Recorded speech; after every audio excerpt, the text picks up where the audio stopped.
Hello, my name is Kelton Sundstrom, and today I'm going to teach you how to properly write a poetry explication paper. The first step is to choose or receive a poem that you are going to annotate or TP-cast. Once you have done that, you're going to want to get out some highlighters and pencils so you can write your thoughts in the margins, and you can highlight key thoughts and ideas from the author. After you have grabbed all your items and are ready to go, you can begin. What you're going to do is either annotate and or TP-cast the poem. TP-casting the poem consists of looking at the title and what it means, looking at and paraphrasing the poem side by side in your own words, looking at the connotations of words within the poem. That's where I like to use the highlighter to highlight those connotations, looking at the attitude that the author has used in the poem, looking at the shifts throughout the poem, looking at the theme of the poem, and looking lastly at the title revised after you have read the poem and what you think the title means.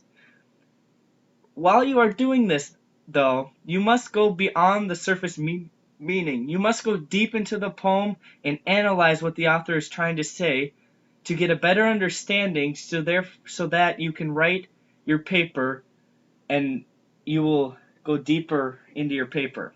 After you have annotated and or TP-casted your poem, you're ready to begin writing your paper. Your first step is to write a workable thesis that can be written into the introduction paragraph of your poem.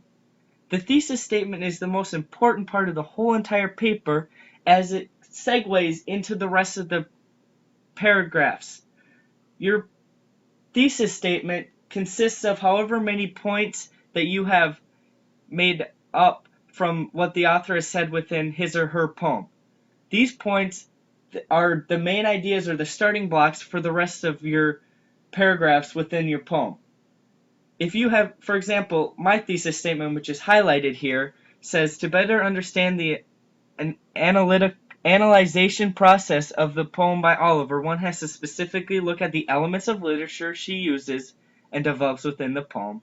These include the imagery of certain events, which is one key point, the shift of mood within the poem, which is the second key point, and the theme embedded inside the mysterious poem, which is the third key point.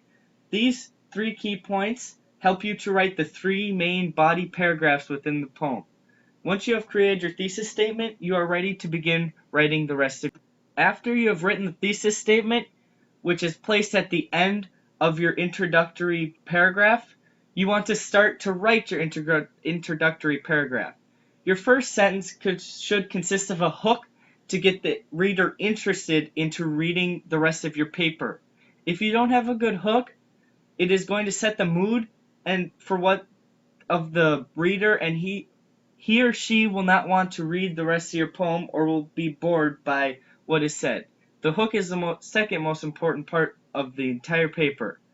After you have written the hook, you're going to want to write and explain and give details about your poem and the author and give background information. This allows the reader to understand what is going on so they are not completely lost when they read the rest of your paper. After that, you're going to just want to briefly again explain what goes on in your poem and how this all relates back to your poetry explication. After you have written your introductory paragraph, you can now begin writing the three body paragraphs that stem from your thesis statement.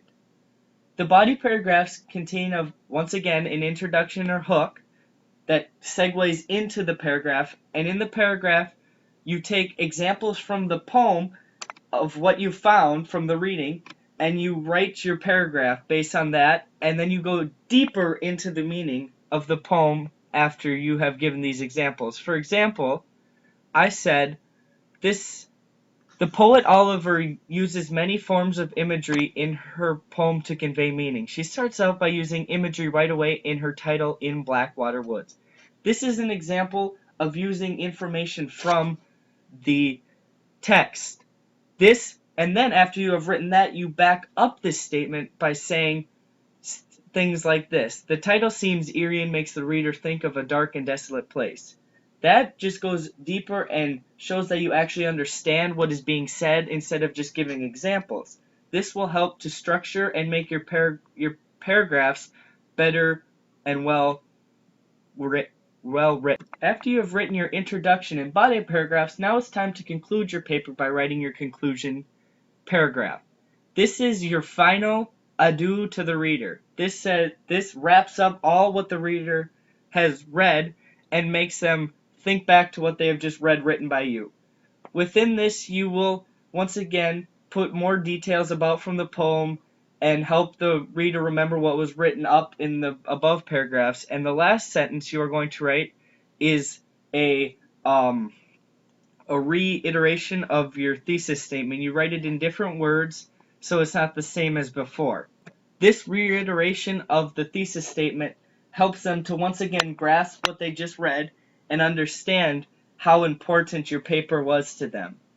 This is why the thesis statement is the most important part of the entire paper.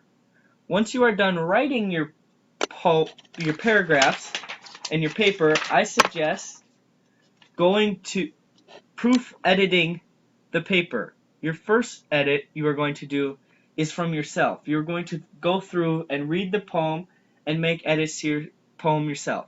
After that, you will hand it to 3 peers so they can proof edit your poem, which will help better make the poem make more sense and help you get a better grade. After you have done that and you have made all your changes, you are going to read your paper out loud one more time to yourself so you can hear the mistakes and make the changes. And once you are done with that, you are ready to go and you are ready to turn in your paper and for a successful poetry explication paper. That is how you write your paper in order to get an A. Thank you.